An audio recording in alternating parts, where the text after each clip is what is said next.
mencoba untuk mendirikan koperasi syariah atau Baitul Mal wa Tamwil gitu. Jadi kami mengikuti vlog-vlog dari Bu Rahma yang sangat menarik sekali. Jadi sebagai akademisi, penggiat, dan kemudian praktisi koperasi syariah BMT itu. Jadi dalam kesempatan ini kami ingin mendapat ilmu dari Bu Rahma itu ya, untuk bagaimana. Yang pertama itu kami ingin mengetahui mengenai prospek dari koperasi syariah atau BMT di Surabaya atau di Jawa Timur begitu. Kira-kira masih bagus, masih menarik atau tidak? Ya. Terus kemudian yang kedua, kami ingin mendapat informasi dari Ibu tentang bagaimana tahapan-tahapan kalau akan mendirikan satu koperasi syariah atau Baitul Mal wa Tamwil. Apakah ada syarat-syarat minimal yang kami dengarkan sekarang dengan adanya perubahan undang-undang yang lebih mudah dan sebagainya, bisa lebih sedikit yang mendirikan dan modal dasarnya itu lebih sedikit dan sebagainya. Dan berikutnya, selain nanti dari Ibu dan Bapak sekalian yang mengikuti pertemuan pada pagi hari ini, kami juga ingin mendapat informasi tentang kalau mendirikan kegiatan koperasi syariah itu pertama-tama kegiatan apa, kegiatan bisnis apa yang lebih kita dulukan begitu. Yang paling gampang untuk bisa memulai selain nanti kegiatan-kegiatan lain yang prospektus begitu. Jadi kira-kira awalnya begitu Ibu Roma. Jadi nanti akan dilanjutkan oleh Ibu dan Bapak-bapak yang bersama-sama dengan kami di ruangan ini. Monggo, matur nuwun.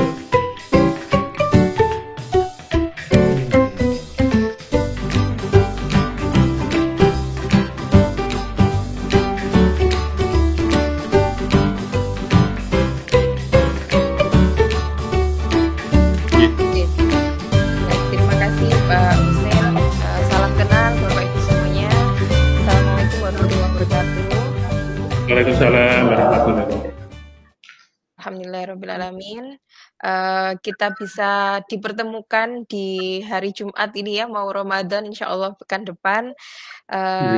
Sebelumnya saya sampaikan mohon maaf lahir batin dulu nih.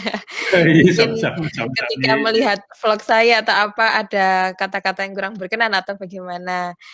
Jadi saya senang sekali pada waktu itu dihubungi Pak Hussein begitu ya. Jadi memang saya ini di Departemen Ilmu Ekonomi Pak. Jadi saya bukan di ekonomi syariahnya, di Departemen Ilmu Ekonomi. Kemudian memang dari S2 saya itu lebih banyak berbicara tentang koperasi, microfinance begitu. Namun yang saya pelajari di S2 dulu itu adalah Baitul Mal wa Tamwil, dan saya mengambil studi kasusnya itu di Baitul Mal wa Tamwil Sidogiri. Kalau dulu itu namanya BMT MMU. Jadi yang awal, kalau di Sidogiri itu kan ada dua, MMU sama UGT. UGT itu yang tersebar di seluruh Indonesia itu UGT. Nah, saya belajarnya itu dari yang awalnya, jadi MMU. Kalau sekarang namanya BMT Maslahah.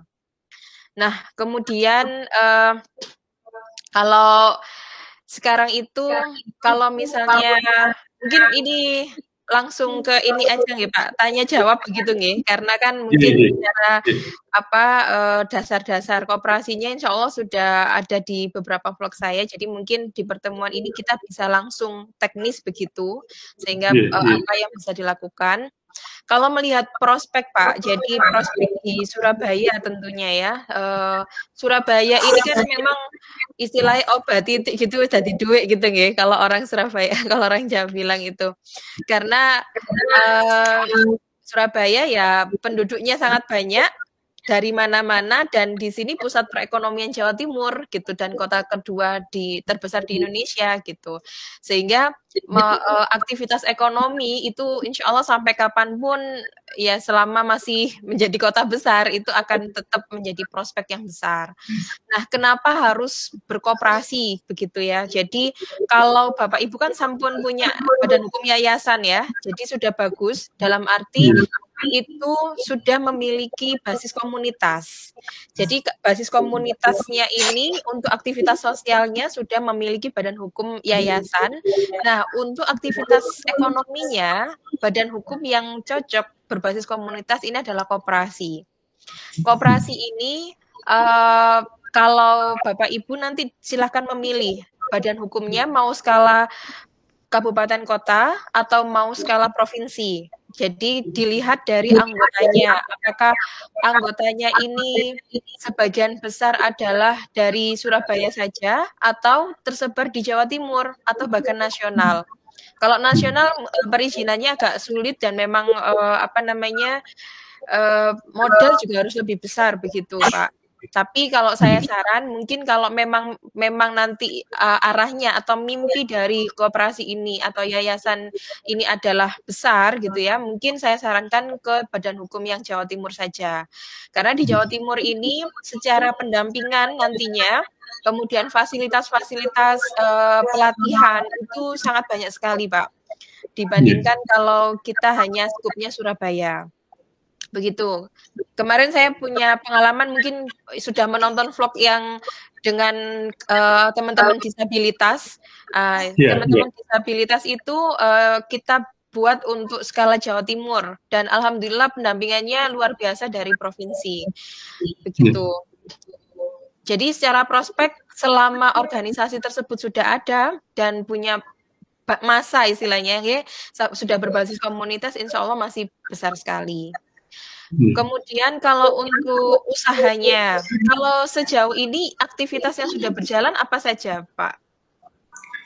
Jadi sekarang itu lebih banyak ke arah aktivitas keagamaan dan sosial, Bu Rahman ya. Jadi untuk ambulans jenazah, kemudian ada ATM beras, ya. Terus kemudian santunan-santunan, ya. Jadi seperti itu. Tapi kegiatan ekonominya sendiri itu masih belum. Kalau untuk sebenarnya bisa disinergikan, sangat pas sekali kalau kita mengambil badan hukum koperasi, Pak. Karena di koperasi sendiri kita ada bentuk usaha ya, jadi BMT Baitul Mal wa Tanwil yang menggabungkan mal sama tanwilnya. Di sini kan malnya sudah berjalan, pastinya sudah ada penghimpunan zakat, infak, sodako sudah ada ya Pak ya? Iya, jadi kami adalah bekerja sama dengan LMI. Kami ada. Bagus, berarti sudah bekerja sama, Pak. Ini sudah sangat bagus sekali kalau sudah bekerja sama, karena kalau untuk menghimpun ZIS tanpa bekerja sama nanti kena undang-undang, Pak. Ada peraturan. Untuk wakafnya juga sudah, Pak. Wakafnya. Untuk wakafnya baru mulai. Karena kami bekerja sama dengan LMI itu baru saja ya awal tahun ini, jadi sedang kita mulai. Alhamdulillah enggak apa-apa, Pak. Jadi dari aktivitas ZISWAF ini sebenarnya begini, Pak, sepengalaman saya ya dari 2012 mendirikan BMT, Pak. Kalau dana yang kita kelola ini sebagian besar itu adalah dana-dana yang sifatnya lunak seperti ZISWAF begitu yang kita kelola, itu akan bisa menghasilkan masalah yang lebih besar dibandingkan kalau kita harus bekerja sama dengan perbankan misalnya untuk penyaluran dana kepada anggota. Itu sangat sulit, Pak, karena ya kalau kita berbicara soal riba sedikit ya Pak, riba itu sendiri kalau kita ada di negara yang istilahnya kita kan dual banking system kita mengenal ada konvensional, kita ada mengenal syariah, dan sementara mata uang kita karena kita warga negara Republik Indonesia itu menggunakan uang rupiah. Nah, di mana uang rupiah ini kalau di ilmu ekonomi moneter itu sifatnya adalah uang fiat. Jadi uang fiat ini memang sangat sulit untuk menghindari riba ketika kita menggunakan uang fiat. Nah, namun kan kita bukan orang yang istilahnya harus berarti ini harus merubah rupiahnya dulu nih, jangan ya. Jadi kita harus dalam satuan negara kesatuan Republik Indonesia. Jadi selama kita ada di kondisi yang sekarang, maka sebisa mungkin kita bisa menghindari riba meskipun belum bisa 100%. Jadi meskipun nanti ketika kita sudah mendirikan sebuah koperasi syariah pun itu masih bergesekan dengan riba. Jadi paling tidak ribanya kadarnya itu lebih turun begitu, Pak. dibandingkan ketika kita masih tidak ada upaya untuk menuju mengurangi riba tersebut. Nah, jadi itu Pak, kalau dari sisi permodalan itu lebih baik penguatan dari aspek ZISWAF-nya itu, karena aspek ZISWAF ini kalau dana dikelola dengan baik maka nanti bisa menghasilkan masalah yang lebih banyak. Mungkin kalau selama ini ZIS-nya terutama ZIS-nya itu disalurkan dalam bentuk bantuan udah selesai gitu kan, tapi sebenarnya kita mencoba tujuan utama dari kita berkoperasi itu adalah salah satunya mensejahterakan anggota secara keseluruhan. Jadi kayak misalnya sejak anggotanya profilnya bagaimana, kalau misalnya masih banyak yang menengah ke bawah katakanlah dan ada yang menengah ke atas, maka tugas dari yang menengah ke atas ini membantu mengangkat derajat ekonomi dari teman-temannya, jamaahnya yang masih menengah ke bawah. Nah, tentunya kalau sepanjang saya belajar bagaimana mereduksi kemiskinan, itu kalau kita hanya memberikan santunan, itu sebenarnya belum bisa membangun mental, karena kemiskinan itu juga sangat erat dengan mental. Mungkin dia akhirnya, oh yowes, nerimo aja gitu tanpa ada effort. Padahal kan untuk menjadi sukses, salah satunya adalah butuh ketahanan dia untuk struggling.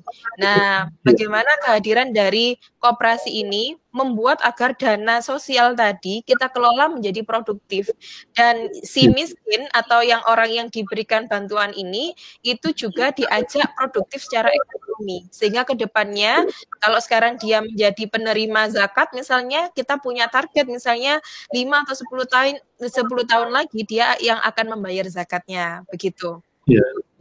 Nah, ini dari aspek permodalan ini sangat penting sekali, Pak. Kemudian kalaupun nanti kurang, ya berarti harus ada modal bersama. Modal bersama koperasi itu kan ada simpanan pokok sama simpanan wajib. Simpanan pokoknya jangan dibuat besar, Pak, karena biar kita bisa menjangkau anggota yang lebih banyak. Kalau di kami simpanan pokoknya hanya 50.000. Jadi simpanan pokok itu dibayar sekali selama menjadi anggota. Nanti kalau misalnya anggota tersebut keluar, bisa dikembalikan uangnya. Nah, ini mungkin beberapa kesalahan koperasi yang mungkin tidak taat administrasi ya. Itu kalau misalnya yang bersangkutan keluar, uangnya nggak boleh diambil simpanan pokoknya. Nah, itu nggak boleh. Karena simpanan pokok, simpanan wajib itu adalah hak dari anggota. Nah, kalau simpanan wajibnya itu kami buat 20.000 per bulan. Monggo Bapak Ibu kalau dibuat berapa gitu ya. Dan simpanan wajib ini memang kalau kami tidak mengambil secara paksa ya, karena ada beberapa koperasi itu yang pokoknya harus bayar, jadi dipotongkan dari tabungannya atau apa. Kalau kami lebih kepada aspek edukasi.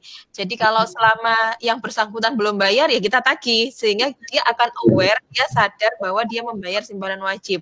Jadi tidak dengan terpaksa. Kadang kan ada orang gerundel di belakang, kok tabunganku dipotong aja gitu, padahal itu sebenarnya simpanan wajib gitu. Nah, simpanan pokok, simpanan wajib ini nggak boleh ditarik Pak selama dia menjadi anggota masalahnya, tapi bisa dikembalikan ketika dia keluar dari anggota. Nah, kalau di kami mudah agar lebih rapi dan kita tidak pengen ada banyak anggota yang keluar masuk. Jadi kalau misalnya seseorang udah keluar dari anggota BMT Muda, ya kita nggak boleh menerima lagi dia gitu. Itu sebuah sanksi yang sehingga membuat orang itu tidak seenaknya keluar masuk menjadi anggota di koperasi kami, begitu Pak. Nah, simpanan wajib ini sebenarnya kan dibuat kewajiban tadi misalnya 20.000 per bulan, bisa dibayar per bulan, atau mungkin ada yang kelebihan dana, saya bayar langsung nerapelan sekian tahun, nah itu boleh juga. Ada juga yang mungkin sekian tahunnya itu mau dilebihin, terserah nggak apa-apa. Jadi simpanan wajib ini dibuat fleksibel aja, tapi secara aturan dibuat bahwa dia pembayarannya per bulan begitu Pak. 20.000 per bulan atau 10.000 per bulan begitu. Nah, itu dari simpanan pokok, simpanan wajib ini yang akan menambah modal dari koperasi. Selain dari simpanan pokok simpanan wajib, Bapak Ibu juga bisa menghimpun dana wakaf. Dana wakaf ini namun harus bekerja sama dengan nadhir nih Pak ya, lembaga yang sudah punya nadhir misalnya LMI katakanlah. Nah, namun pencatatan keuangannya itu harus terpisah dengan pencatatan keuangan koperasi. Ya, jadi misalnya terhimpun wakaf 1 miliar begitu ya. Nah, itu ada pencatatan sendiri wakaf karena nanti wakaf itu misalnya penghimpunannya berapa, kemudian dikelola berapa, penghasil pengembangannya berapa, disalurkan ke maupun alai berapa, dikembalikan kepada saldo wakaf berapa. Nah, itu ada pencatatannya sendiri. Nah, lalu dana wakaf ini dimasukkan sebagai simpanan di koperasi, Pak. Sehingga dari koperasi kita bisa mengelolanya. Begitu, dengan laporan keuangan yang terpisah. Nah, kalau kita udah punya wakaf, Pak, jadi wakaf itu memang secara prinsip kan tidak boleh habis, nggih.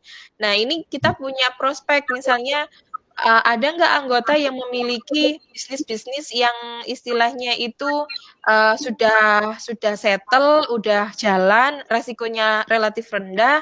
Nah, itu baru kita kerjasamakan dengan dana wakaf. Jangan sampai kita mengelola dana wakaf ke usaha yang baru berdiri, Pak. Usaha baru berdiri itu kan resikonya sangat tinggi, ya. Resiko gagalnya sangat tinggi. Sementara dana wakaf tidak boleh habis. Nah, itu yang harus dipertimbangkan.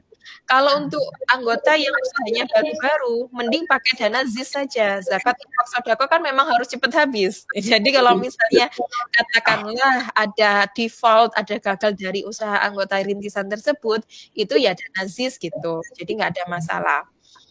Nah, kemudian skema usahanya seperti apa?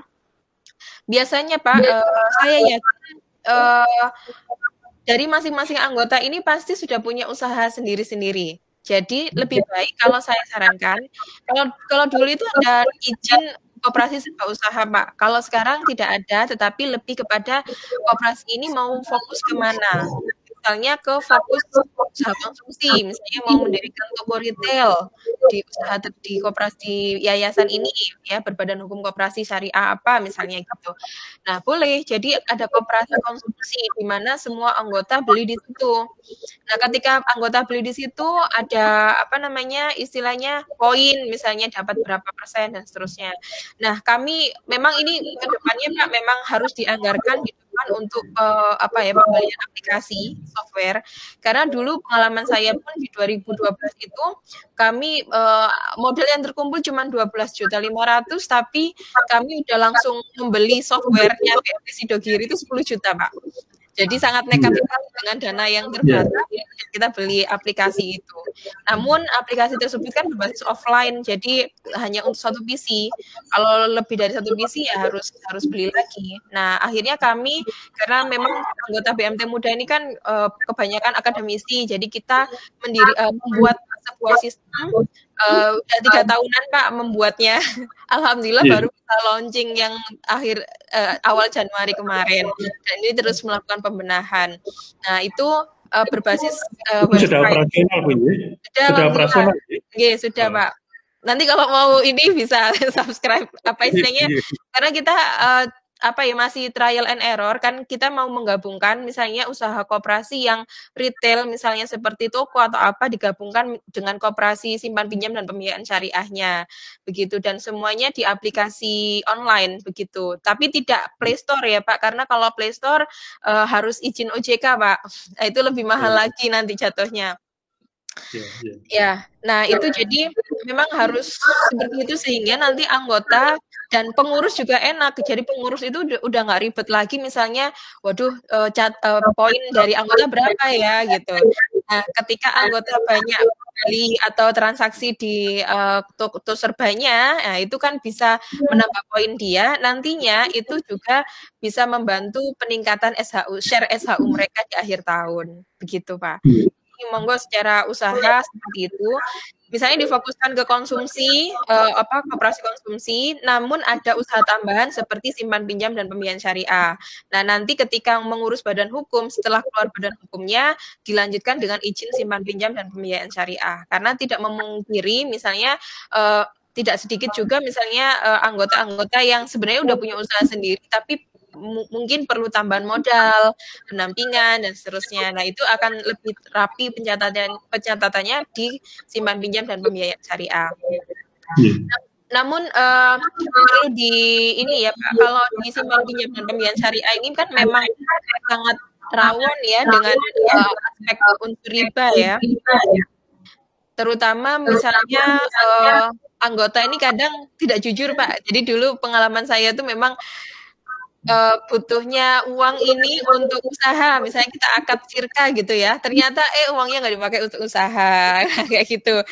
Jadi sangat rentan seperti itu. Sehingga kalau kemarin koperasi yang saya dampingi, yang di koperasi nelayan, akhirnya memutuskan udah 3 tahun nih di simpan pinjam dan pembiayaan, terus akhirnya Bu kita beralih ini aja deh, kita jualan konsumsi aja, karena ternyata anggota ini kayak gini gitu, jadi nggak jujur. Gitu.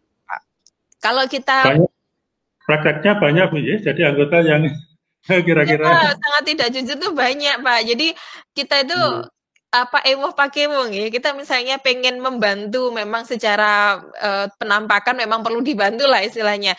Tetapi ternyata yang bersangkutan itu tidak amanah. Nah itu memang makanya saya bilang bahwa kalau kita ingin membantu mengentaskan kemiskinan itu salah satunya adalah mentalnya Pak. Gitu.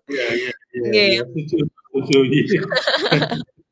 Nah itu Pak, jadi akhirnya beralih ya yang koperasi nelayan ini akhirnya mereka jual beli untuk alat-alat tangkap nelayan aja gitu, begitu Pak. Nah nanti monggo difokuskan kemana untuk usahanya. Sampai di sini kalau mungkin ada yang mau ditanyakan langsung nggak apa-apa Pak. Oke, monggo. Jadi saya menawarkan kepada teman-teman Bu, ada Bapak Ibu di sini yang saya minta untuk bisa duduk di tempat saya ini untuk bisa ada sesuatu yang ingin ditanyakan, monggo.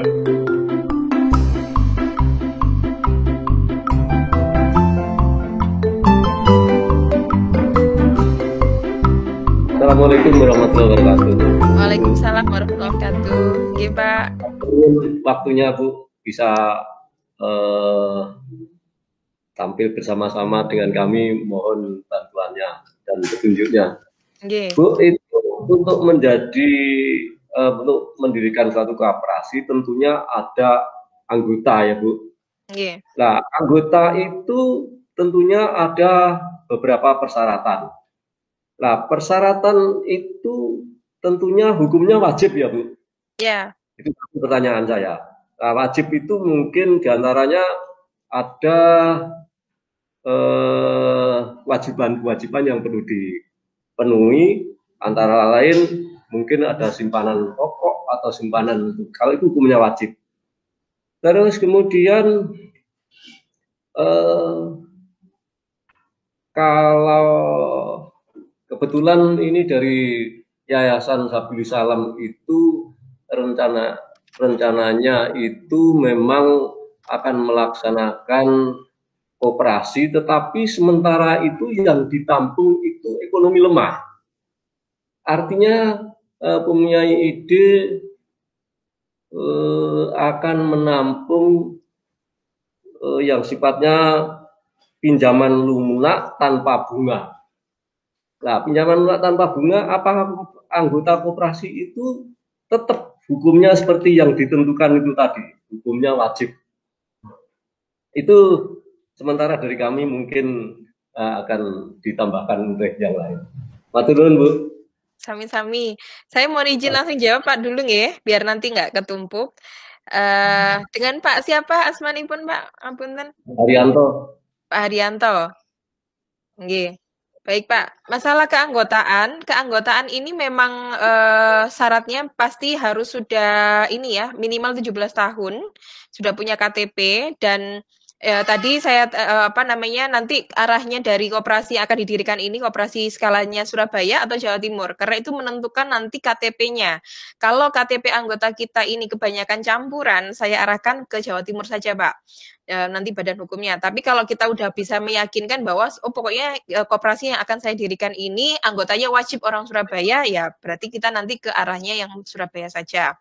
Namun eman banget kalau kita hanya mendirikan Surabaya, nanti pengen buka cabang di tempat yang lain, kita izin lagi gitu kan, mendirikan koperasi baru lagi. Kalau skala Jawa Timur kita bisa buka di cabang dimanapun. Apalagi kalau nanti menggunakan aplikasi online, Bapak nggak usah mendirikan kantor, jadi cukup menggunakan ada koordinator di daerah X misalnya, kemudian cukup di situ ada pelang nama, udah selesai gitu. Nah, kemudian terkait dengan keanggotaan wajib Pak harus memiliki simpanan. Jadi mereka makanya nanti dibuat simpanannya murah-murah saja kalau memang tujuannya adalah untuk ekonomi lemah. Begitu. Jadi simpanan pokok, simpanan wajibnya itu dibuat kecil saja.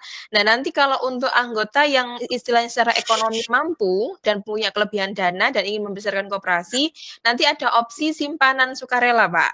Jadi simpanan sukarela itu nanti bisa dikelola dananya di situ. Jadi mereka harus memiliki simpanan pokok dan simpanan wajib baru bisa dijadikan sebagai keanggotaan. Nah, nanti keanggotaan itu punya nomor induk anggotanya. Nomor induk anggota nanti secara sistem kalau pakai aplikasi kami itu sudah langsung keluar nomor induk anggotanya. Gitu Pak untuk terkait dengan keanggotaan. Terkait dengan pinjaman lunak tanpa bunga.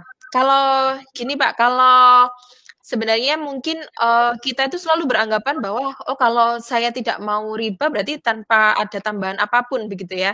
Sebenarnya Pak ini saya pernah melakukan ini ya di 2012 dengan idealisme saya setelah lulus S2 kan masih luar biasa gitu ya idealismenya. Nah, ketika saya lakukan seperti itu Pak, akhirnya gagal 250 juta. Jadi ternyata masyarakat kita itu Pak, kalau dikasih hal-hal yang sangat sederhana, istilahnya yang mudah dan murah, apalagi gratisan tanpa bunga, itu malah gembleno Pak, malah menggampangkan, gitu. Itu yang saya pelajari ketika praktik. Sehingga akibatnya apa? Banyak uang dana tidak kembali. Nah, justru mereka itu lebih mendahulukan pembayaran kepada yang memberikan denda, Pak. Nah, itu kan ya dilematis kita ya. Padahal kita nggak boleh mengenakan denda, nggak boleh mengenakan tambahan begitu, nggih. Tapi ternyata masyarakat kita belum siap. Nah, makanya kalau Bapak Ibu ini kan sudah berbasis komunitas, nggih. Kalau sudah berbasis komunitas ini saya rasa nanti selain pendekatan ekonomi, pendekatan ruhiyahnya itu perlu dibangun juga sehingga yang menerima dana ini nanti adalah benar-benar yang amanah begitu Pak. Nah ini enaknya kalau yang sudah berbasis komunitas. Kalau yang kami kan memang baru membangun komunitas. Nah itu yang menjadi kendala sehingga ongkos belajar kami 250 juta. Begitu Pak. Memang kami sebenarnya juga berpikir safety daripada koperasi ini sendiri Bu. Karena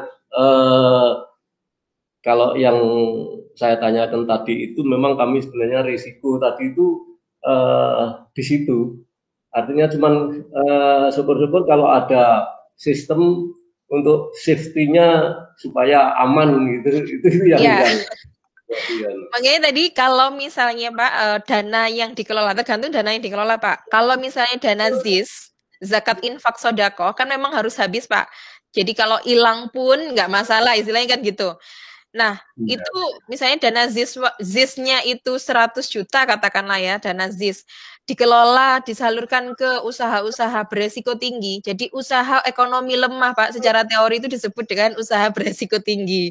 Makanya perbankan itu pada pilihan tidak mau untuk menyalurkan ke usaha lemah, ekonomi lemah gitu ya. Karena beresiko tinggi. Bukan bank itu juga nggak pengen jaminannya terus dijual itu enggak sih sebenarnya. Bank itu kan bisnis keuangan juga gitu ya. Nah, karena ini beresiko tinggi Pak, maka nanti sumber dana yang disalurkan ke ekonomi lemah itu lebih baik ke dana ZIS saja.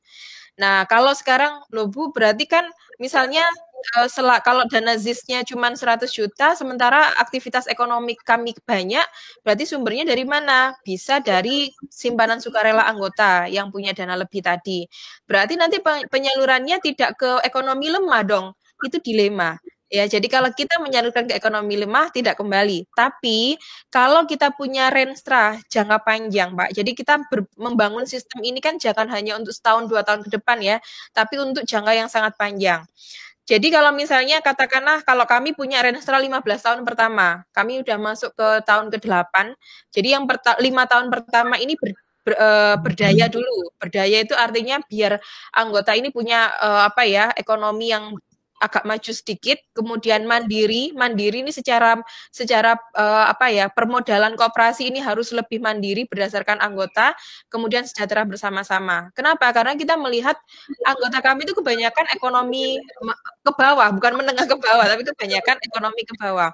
Sehingga kalau ada dana, misalnya kalau kami kan memang ditopang oleh perbankan Pak di awal itu ya, jadi sangat luar biasa kami strugglingnya, ditopang oleh perbankan, kemudian otomatis kalau dana perbankan kita taruh di ekonomi lemah kan kita istilahnya mengambil resiko yang sangat tinggi ya, sehingga dikelola oleh orang-orang yang sudah settle. Jadi bisnis-bisnis yang sudah berjalan, yang memang mereka amanah. Loh berarti kan ke ekonomi lemahnya nggak kerasa dong? Iya saat ini. Tapi kita punya rencana 5 tahun ke depan. Karena dari hasil pengembangan orang-orang yang sudah amanah, yang settle tadi, kan ada bagi hasilnya Pak dari usaha tersebut. Nah, bagi hasilnya ini sambil jalan zakat infak sodakonya terus bertambah dari mereka, dana inilah yang akan kita gunakan untuk ke ekonomi lemah. Jadi nggak bisa instan, karena background kami tidak berbasis komunitas dan dana ZIS-nya itu sangat sedikit. Gitu Pak, jadi monggo diidentifikasi dulu kemampuan dari komunitas. Kalau memang punya dana ZIS yang lumayan, ya itu dikerjakan nggak apa-apa. Tapi kalau tidak, berarti itu tadi memang pilihan kita harus punya Renstra. Begitu Pak. Baik Bu, kalau tadi saya mengutarakan bahwa tadi pinjaman lunak, tentunya ya mohon maaf ini mungkin saya tadi melempar itu, sekarang saya akan balik lagi mengenai anggota. Ternyata kalau saya mengutarakan tadi itu berarti ada anggota yang notabene bukan istilahnya bukan tergolong orang yang pinjaman lunak tanpa bunga. Oh iya bisa Pak. Nggih. Jadi tidak semuanya anggota itu punya pinjaman. Jadi dia boleh keanggotaan dikatakan aktif itu boleh dia hanya menyimpan saja, boleh menyimpan dan meminjam. Karena kalau hanya meminjam kan nggak boleh Pak, karena harus punya simpanan pokok dan simpanan wajib. Jadi harus menyimpan dan meminjam misalnya dia. Nah kalau dia memutuskan hanya saya menyimpan saja ya nggak masalah. Ya begitu. Atau dia misalnya punya simpanan pokok simpanan wajib, terus bayar zakat aja di situ, nggak ada masalah. Atau cuman beli aja nggak masalah. Jadi tidak harus pinjam. Baik, ini supaya yang lainnya ikut merekat tadi. Oke, Pak. Bu, berarti untuk anggota yang normal-normal aja, tentunya ada batasan waktu ya tentunya untuk peminjaman itu. Iya Pak, kalau nggak dikasih batasan waktu gemuleno Pak. Nanti lebih baik dikasih batasan waktu. Biasanya kalau dari bank itu kan yang saya tahu bank itu kan tiap di mana pinjaman itu hanya 1 tahun gitu. Meskipun butuh 3 bulan, ternyata hitungannya per tahun. Oh, enggak Pak. Kalau kita bisa di aplikasi kami, wah, makanya ini karena kita eksperimen terus jadinya. Kenapa kita tidak sama persis dengan bank gitu ya? Karena memang tergantung software yang kita gunakan, Pak. Kalau di kami pembiayaan 2 hari saja bisa, Pak. Gitu. Jadi nggak harus tahun gitu. Baik, matur nuwun waktunya. Mungkin ada bapak-bapak atau ibu yang lain. Nggih. Matur nuwun, Bu. Monggo. Waalaikumsalam, Pak Rianto.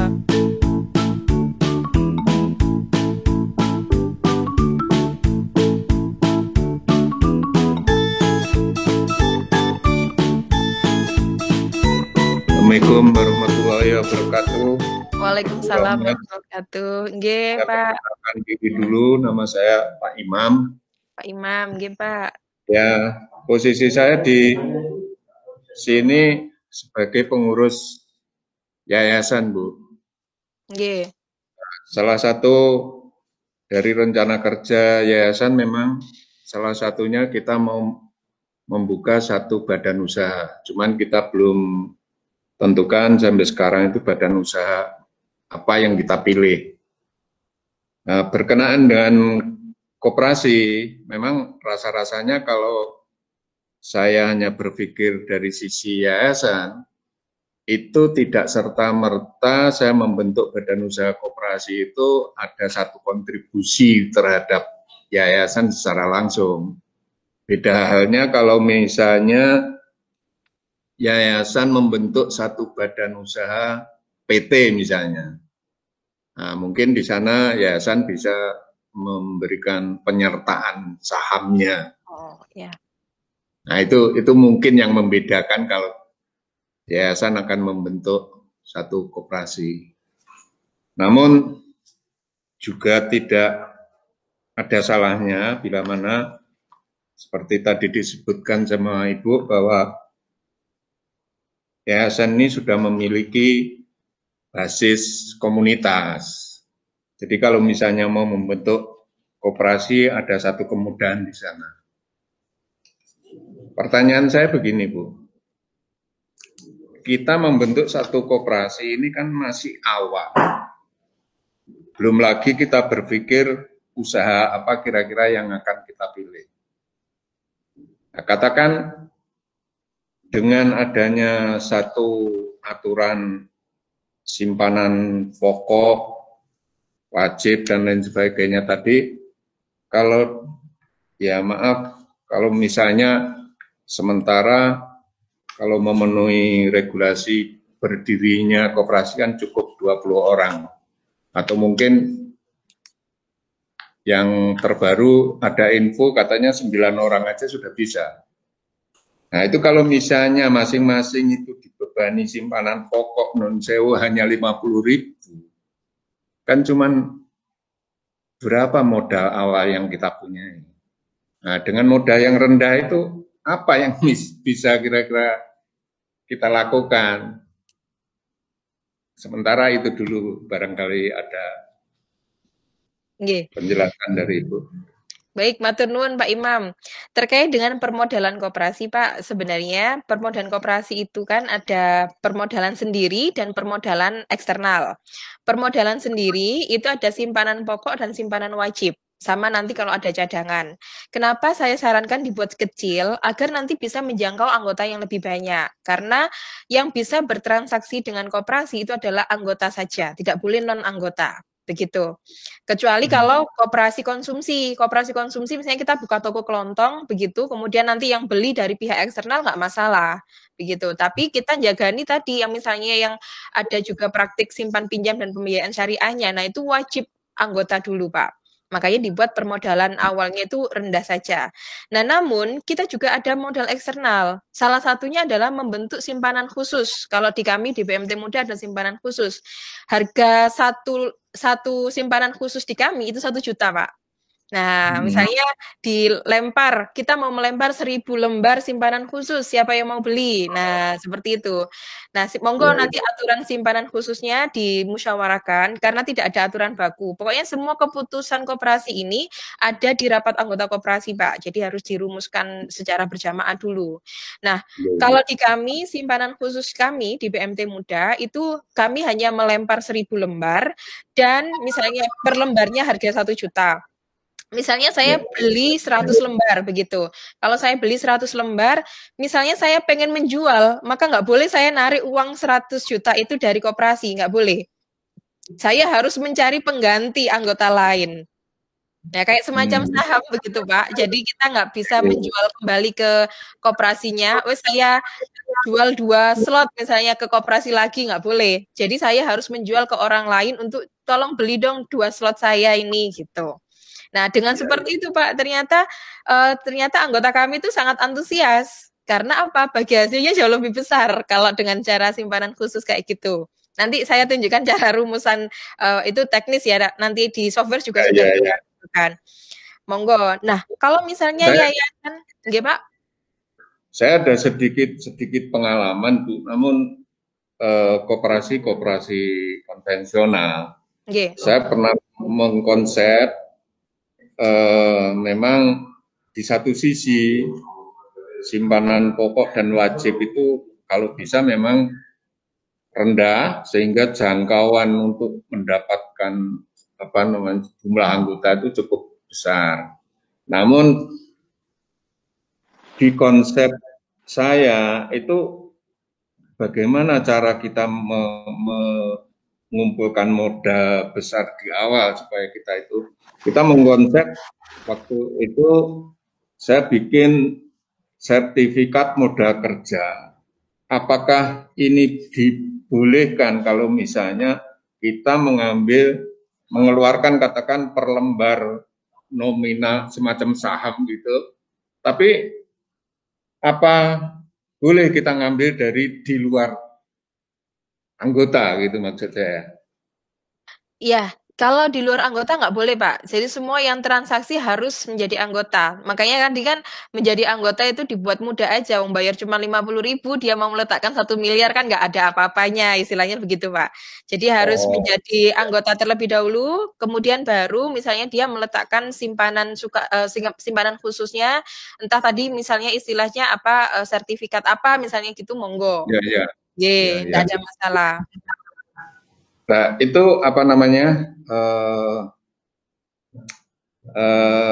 sertifikat modal kerja ya katakan saya sebut seperti itu dari anggota yang tadinya juga ikut tapi sebenarnya anggota ini mampu dan sangat-sangat punya potensi.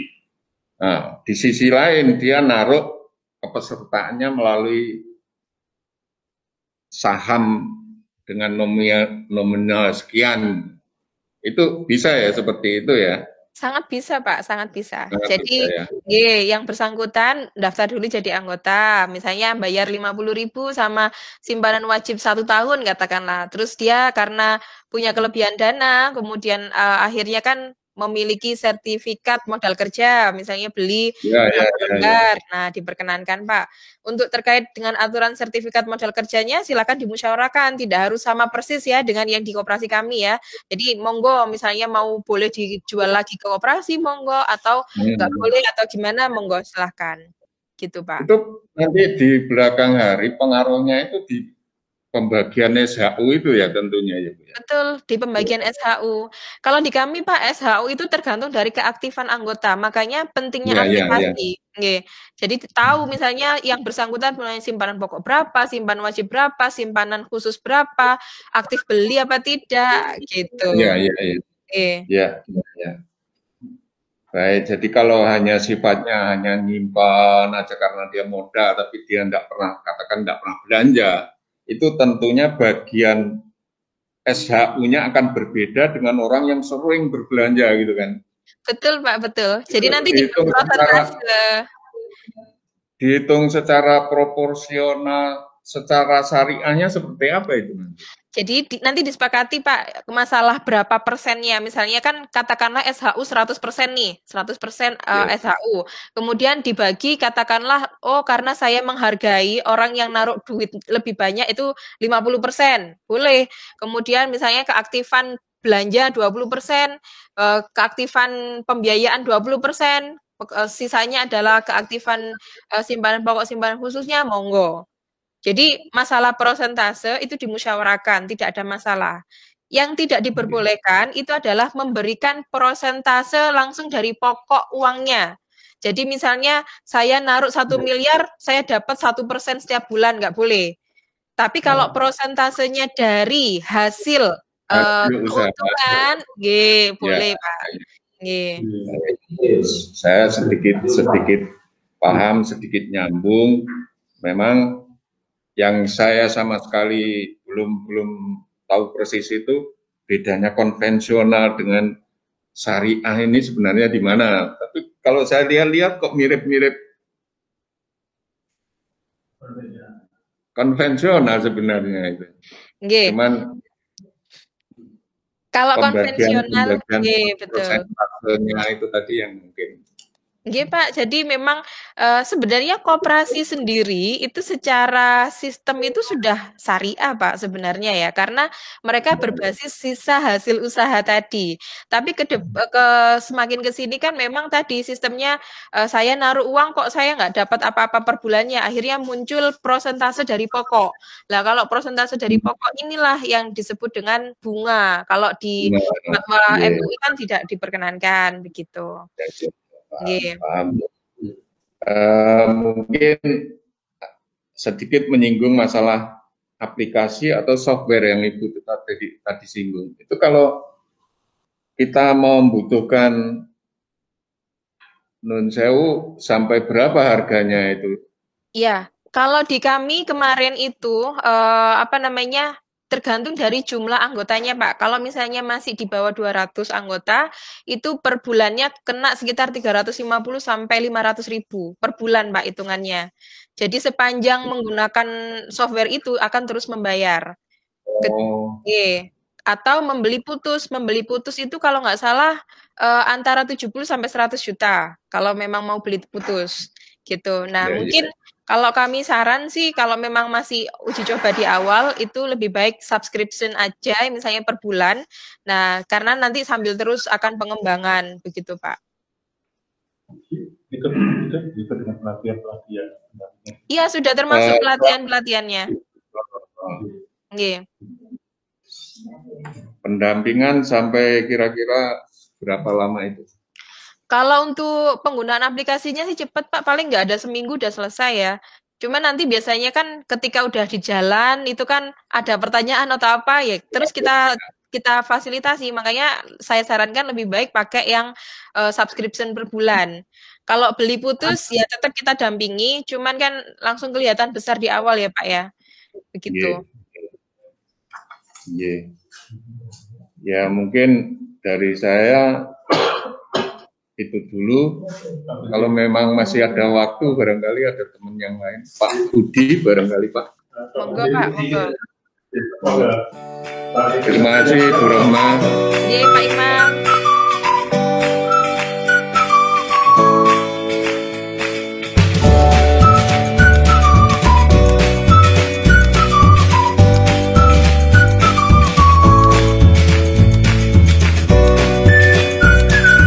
Assalamualaikum Bu Rohma.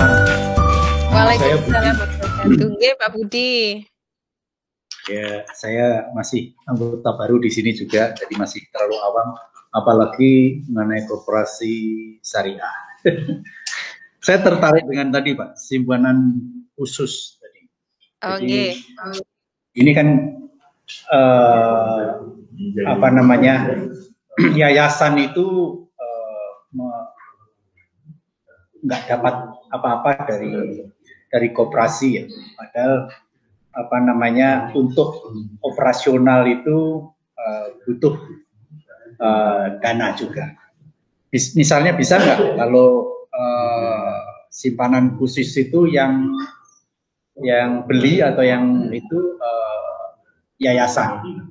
Jadi nanti profitnya untuk kegiatan juga yang sifatnya sosial untuk operasional yayasan. Cuma tanya itu aja. Sangat bisa Pak, sangat bisa. Jadi nanti dari yayasan membuka rekening anggota, bukan ketuanya Pak, yang kan kalau keanggotaan itu kan harus, karena ini koperasi primer jadi harus personal, begitu nggih. Jadi harus personal. Namun misalnya nanti misalnya membuka simpanan khususnya itu bisa kelembagaan. Begitu Pak.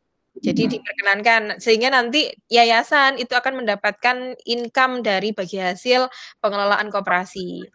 Begitu. Nah, kemudian perlu juga ini Pak, nanti ketika udah berjalan koperasi kan ada pengurus, ada pengelola nggih. Nah, saya nggak tahu di yayasan ini apakah yayasannya pengurusnya itu nanti akan terjun langsung setiap hari begitu ke pengelolaan koperasi atau menunjuk pengelola? Ada pengelola baru, ada pengelola. Ada pengelola. Nggih. Nah, nanti monggo kersa disepakati pengurus apakah mendapatkan istilahnya insentif bulanan, monggo, atau tidak. Atau misalnya kalau pengelola kan pasti nggih Pak, karena kita meng-hire karyawan lah istilahnya begitu nggih. Nah, kalau di kami itu kita belajar dari BMT Sidogiri itu 5 tahun pertama itu pengurusnya tidak mendapatkan honor bulanan, tapi hanya mendapatkan share di akhir tahun. Nah, baru setelah ketika keuangan sudah stabil, baru pengurus mendapatkan insentif per bulan. Nah, tentunya besarannya disesuaikan dengan pendapatan, Pak. Jadi tidak melihat koperasi yang lain dapat berapa, saya dapat berapa. Jangan gitu, tapi dilihat dari volume usaha. Okay.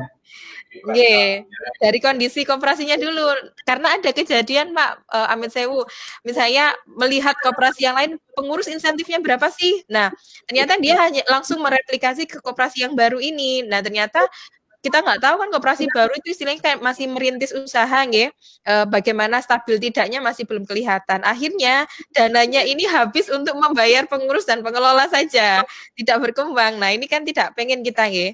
Jadi kita buat planning itu jangan setahun 2 tahun, tapi ya tadi minimal 15 tahun. Gitu, Pak. Ya, matur nuwun. Nggih. Nggih, Pak Budi. Assalamualaikum warahmatullahi wabarakatuh. Waalaikumsalam warahmatullahi wabarakatuh. Saya tertarik sekali dengan Pak Sinten nama asmani saya Arifin Junaidi. Pak Sinten Arifin.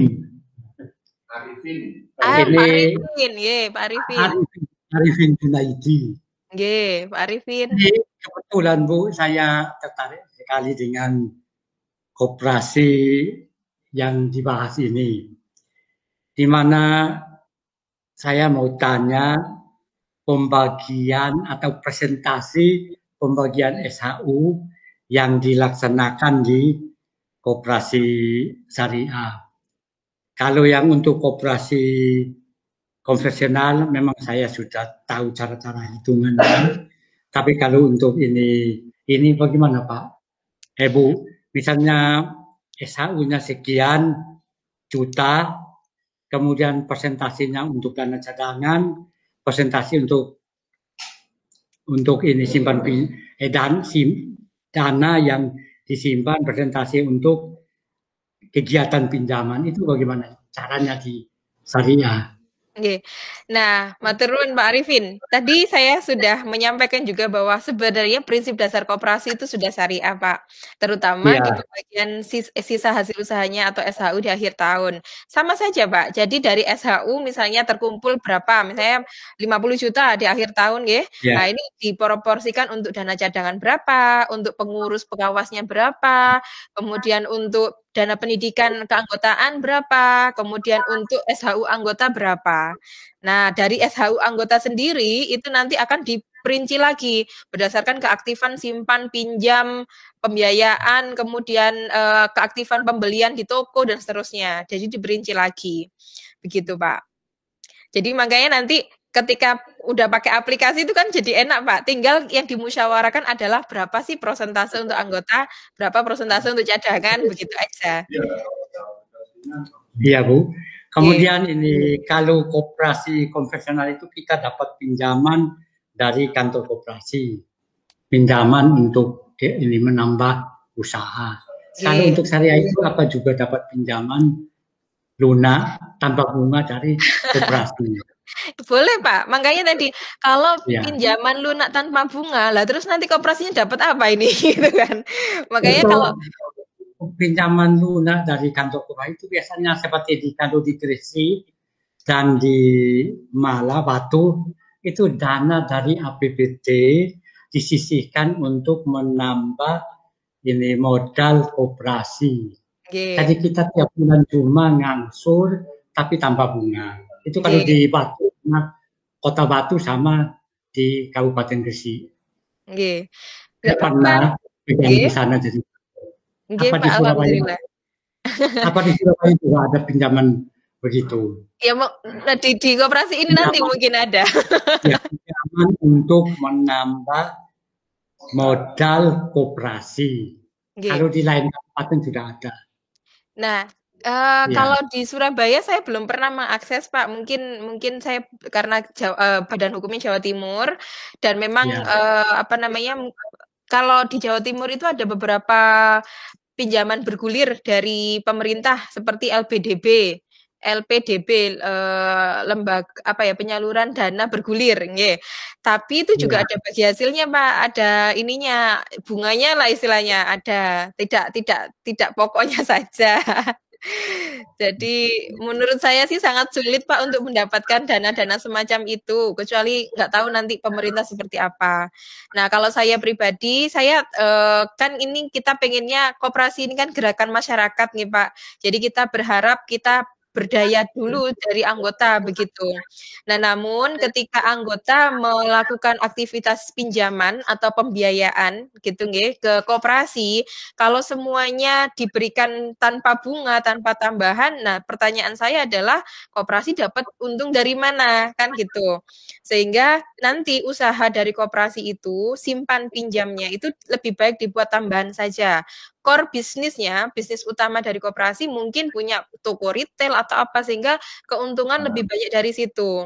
Nah, untuk simpan pinjamnya itu karena sangat riskan sekali, Pak. Sangat riskan sekali simpan pinjam ini. Riskan tidak baliknya. Riskan mudorotnya lebih banyak istilahnya, tapi dibutuhkan. Nah, sehingga untuk mendapatkan keuntungan itu tidak dari simpan pinjam ini. Nah, karena semua orang beranggapan kalau yang namanya syariah minjem nggak ada tambahan, begitu nggih? Padahal ada banyak skema yang namanya syirkah, mudorobah, musyarakah. Jadi seperti koperasi, misalnya saya punya bisnis, saya punya usaha bimbingan belajar misalnya. Kemudian koperasi menginvestasikan dananya ke bimbingan belajar saya. Nah, ketika bimbingan belajar saya mendapatkan keuntungan ataupun pendapatan, saya berbagi hasil dengan koperasi itu disahkan sama syariat. Tidak masalah. Sehingga koperasi mendapatkan income dari bagi hasil tadi, begitu. Nah, yang tidak diperbolehkan, misalnya tujuannya untuk apa nih pinjemnya? Nggak tahu buat apa, yang penting saya pinjam duitnya. Terus bayarnya nanti kena cas 1% ya dari pokok. Nah, itu yang tidak diperbolehkan, Mbak. Tapi kalau kita investasi ke usaha anggota, kemudian anggota punya pendapatan ataupun bagi hasilnya, terus dibagikan ke kita, itu diperkenankan. Sehingga itu menjadi pendapatan koperasi. Tapi sangat riskan, Mbak, kecuali kalau untuk yang anggota-anggota yang sudah paham akuntansi, sudah paham masalah perhitungan keuangan usaha. Nah, kan selama ini kalau usaha mikro itu kan rata-rata wis gak tahu dicatat nggih keuangannya. Nah, giliran nanti harus ngangsur bingung. Nah, itu yang menjadi mudorotnya lebih banyak di situ. Jadi saya sarankan lebih baik koperasi punya usaha sendiri apa, core bisnisnya apa. Nah, nanti kalau mau simpan pinjam itu menjadi tambahan saja, begitu. Sambil lalu mencari anggota yang yang paham masalah musyarakah mudorobah tadi. Nah, nanti kita akan pendampingan, Pak, karena kami pun perlu waktu 8 tahunan untuk mendapatkan anggota-anggota yang paham syirkah, begitu, Pak. Ya, Bu. Ini maksud saya begini, saya pernah mendirikan koperasi KPN di Kota Batu. Untuk menambah modal, saya ajukan permohonan ke kantor koperasi Malang. Di sana saya dapat 300 juta tanpa bunga dari kantor koperasi. Nah, uang itu kita salurkan ke anggota. Apa di Surabaya ada begitu juga, sehingga dengan berdirinya koperasi ini nanti dapat suntikan dana dari koperasi Kota Surabaya. Apa di sini ada juga. Tapi kalau di Malang sudah ada, di Gresik ada. Saya tidak bisa menjawab, Pak, kalau terkait dengan hal itu. Iya. Oke. Kalau ini konvensional, apa di syariat juga ada kantor koperasi yang punya bidang syariah, yang nangani syariah di Departemen Koperasi? Ada, Pak. Cuman kalau masalah fasilitas dana lunak tadi, itu kan tergantung kebijakan pemerintah setempat dan juga tergantung anggaran per tahunnya. Nah, kalau yang sekarang, Bapak itu pinjamannya tahun berapa dapatnya, Pak, kalau boleh tahu? Saya waktu dinas di Ngawi juga dapat pinjaman. Tahun? Kalau di Ngawi tahun 90-an, kemudian saya pindah Gresik juga dapat pinjaman. Saya pindah Malang, mendirikan dapat pinjaman. Kalau di Malang tahun 2000 lebih. 2000 lebih. Ya. Jadi itu, Pak, tapi kita mendirikan dulu. Kita mendirikan dulu sudah berjalan, baru kita ajukan ini izin ke Iya, koperasi. nggih. Setelah itu baru pemilihan ketua, kemudian ini Dewan dari koperasi mensahkan itu. Tapi Nggih. dapat ini, dan dana-dana itu dapat dari, kan berapa persen dari perusahaan-perusahaan CSR. BUMN itu kan mereka sisihkan dana untuk dana pembangunan seperti Nggih, nggih. petrokimia, semen besi, mereka sisihkan. Nggih, Iya. leres. Nggih. Nggih, Pak. Jadi kalau untuk dari dana dari pemerintah ini dulu sejarahnya pernah di tahun ketika kita kena krisis 97-98 itu penggelontoran dana sebelum dan pada tahun itu sangat banyak sekali, terutama untuk pemberian kredit lunak kepada koperasi-koperasi sangat banyak sekali. Tetapi ternyata banyak dana yang tidak kembali, Pak, ke pemerintah. Tidak kembali, Pak. Tidak kembali, Bu. Termasuk Jadi termasuk tahapan itu. Jadi karena itu evaluasinya adalah tidak boleh lagi, Pak, adanya dana-dana seperti itu dari pemerintah. Dan ini terakhir kalau di Jawa Timur itu terakhir itu di eranya Pak Dekarwo. Pak Dekarwo itu kan ada pendirian sekian banyak koperasi wanita yang berbasis syariah ataupun konven. Jadi setiap kelurahan, setiap desa itu mendirikan satu koperasi wanita, itu diberi dana 25 juta.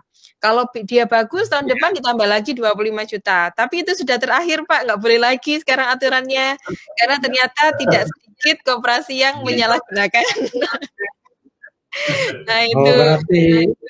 Berarti kuncuran dana sudah tidak ada. Mendiri. Cari sendiri dana.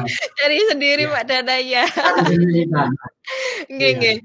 Tapi Pak, ada masih kalau tadi Bapaknya menyebutkan CSR ya, CSR dari perusahaan-perusahaan, Pak. Kalau yang sekarang koperasi yang saya dampingi, koperasi disabilitas itu dapat dari PLN, Pak, 75 juta loh.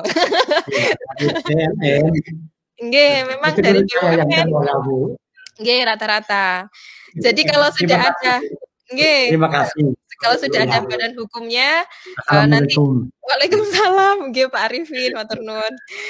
Jadi kalau sudah ada badan hukumnya nanti kita lebih ini. Nggih Pak.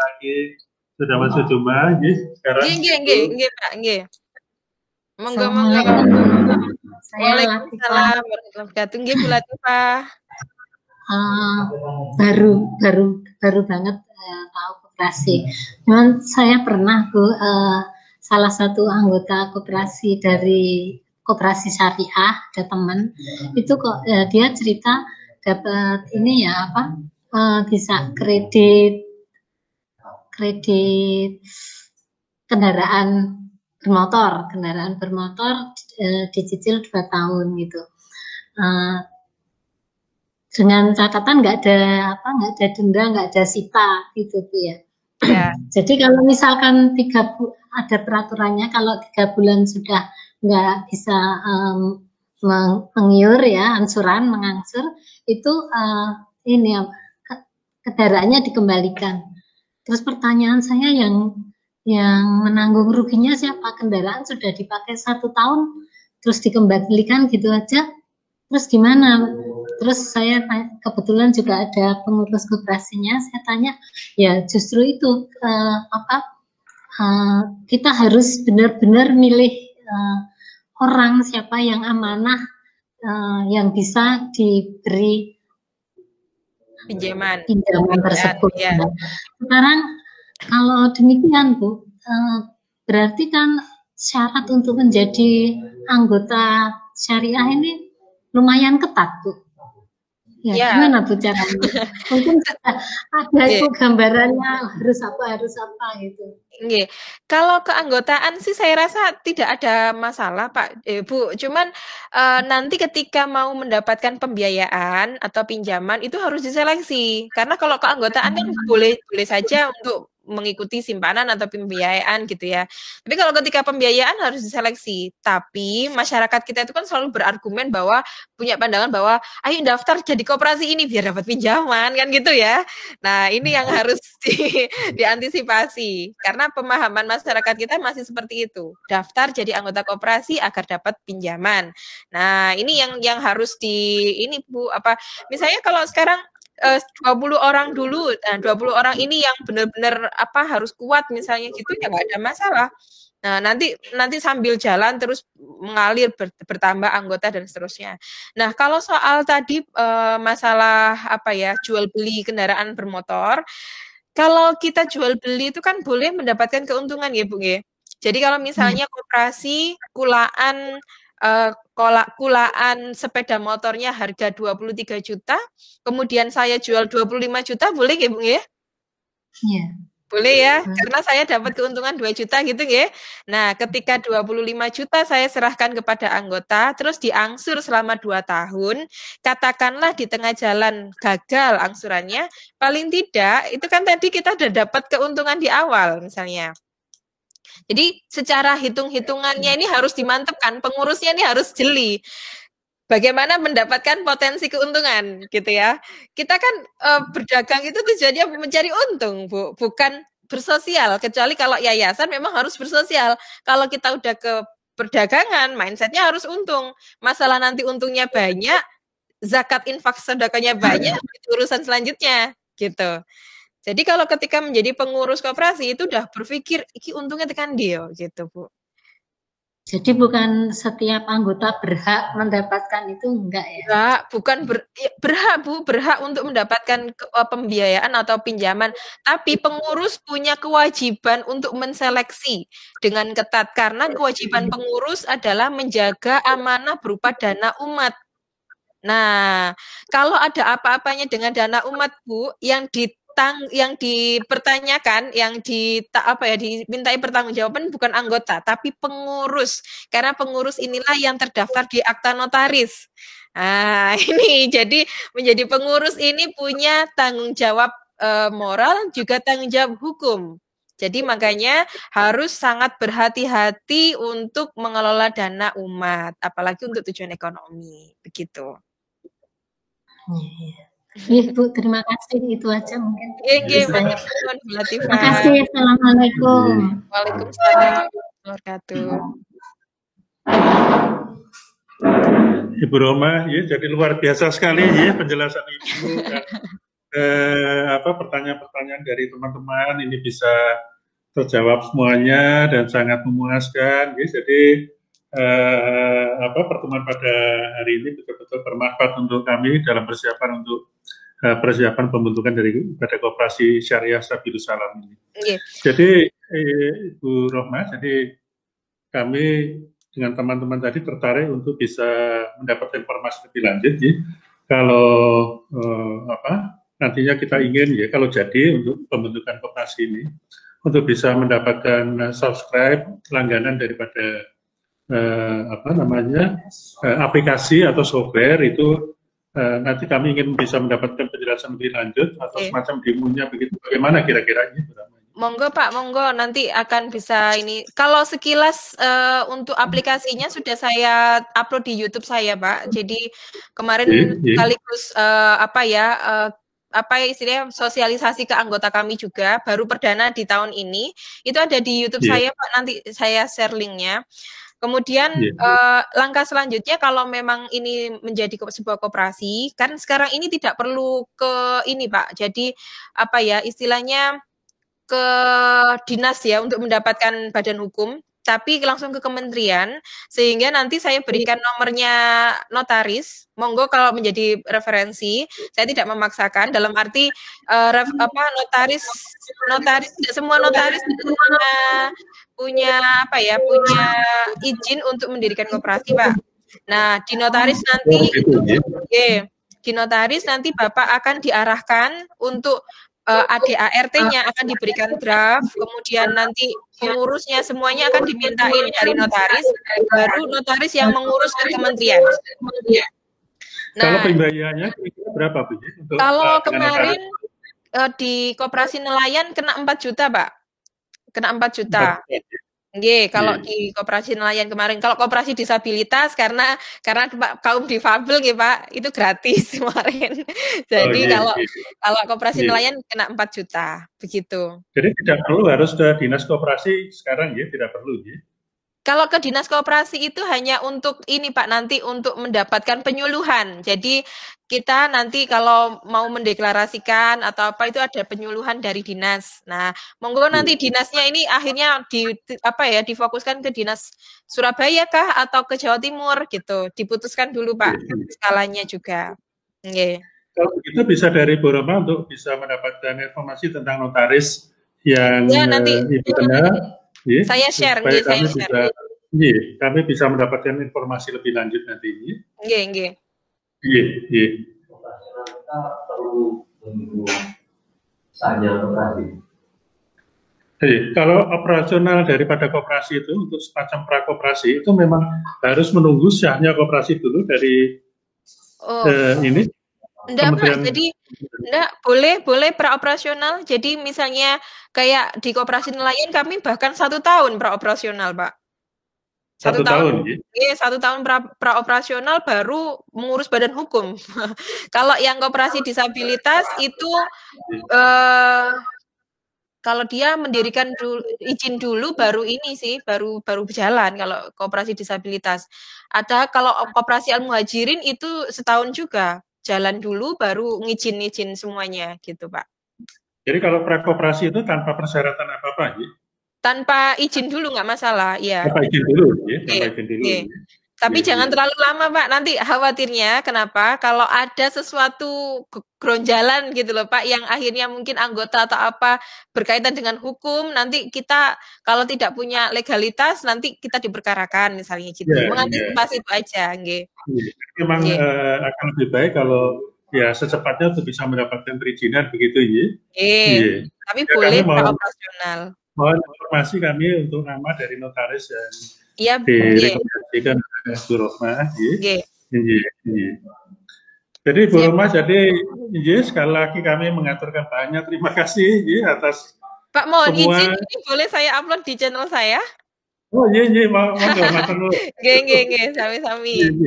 Jadi sekali lagi matur nuwun ya atas semua sharing ilmunya, sharing pengalamannya untuk bisa menambah wawasan kami di dalam untuk mempersiapkan dari rencana koperasi dari Sabilus Salam ini.